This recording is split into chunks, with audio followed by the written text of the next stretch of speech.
श्री कृष्ण और बलराम से जुड़ी एक आगम कहानी से शुरू करते हैं। भारतवर्ष में अरिष्ट नामक एक नगर था। वहाँ पर बलदेव के मामा हिरण्यनाभ राज्य करते थे। उनके पद्मावती नाम की एक पुत्री थी।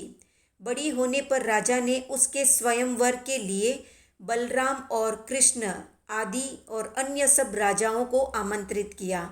स्वयंवर का निमंत्रण पाकर बलराम और श्री कृष्ण और दूसरे अनेक राजकुमार अरिष्ट नगर पहुँचे। हिरण्यनाभ के एक बड़े भाई थे रेवत। उनके रेवती, रामा, सीमा और बंधुमती नाम की 4 कन्याएं थीं। रेवत ने सांसारिक मोह जाल को छोड़कर स्व पर कल्याण के लिए अपने पिता के साथ ही 22वें तीर्थंकर अरिष्ट नेमि के चरणों में जैन दीक्षा स्वीकार कर ली थी।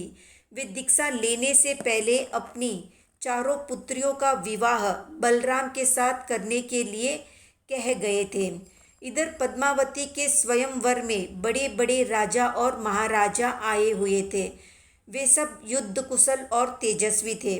पद्मावती ने उन सब राजाओं को छोड़कर श्री कृष्ण के गले में वरमाला डाल दी। इससे नीति पालक सज्जन राजा अत्यंत प्रसन्न हुए और कहने लगे कि विचारशील कन्या ने योग्य वर को चुना है।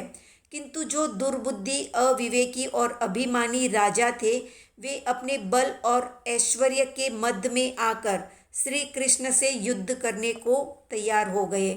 उन्होंने वहां उपस्थित राजाओं को भड़काया कि राजकुमारों, तुम्हारे देखते ही देखते ये ग्वाला स्त्री रत्न ले जा रहा है।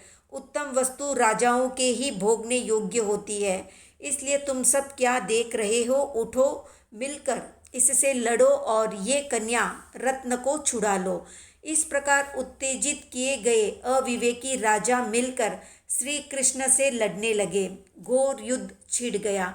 श्री कृष्ण और बलराम सिंहनाद करते हुए निर्भीक होकर शत्रु राजाओं से युद्ध करने लगे। वे जिधर भी पहुँचते उधर ही रण क्षेत्र योद्धाओं से खाली हो जाता। रणभूमि में खलबली और भगदड़ मच गई। जल्दी भागो, प्राण बचाओ, ये मनुष्य नहीं कोई देव या दानव प्रतीत होते हैं। ये तो हमें शस्त्र चलाने का अवसर ही नहीं देते। अभी यहाँ और पलक मारते ही कहीं और पहुँच जाते हैं। इस प्रकार भय और आतंक से चिल्लाते हुए बहुत से प्राण बचाकर वहाँ से भाग निकले। जो थोड़े से अभिमानी वहाँ पर डटे रहे, वे यमलोक पहुँचा दिए गए। इस प्रकार बहुत शीघ्र ही उन्हें अनीति का फल मिल गया और वहाँ पर शांति छा गई।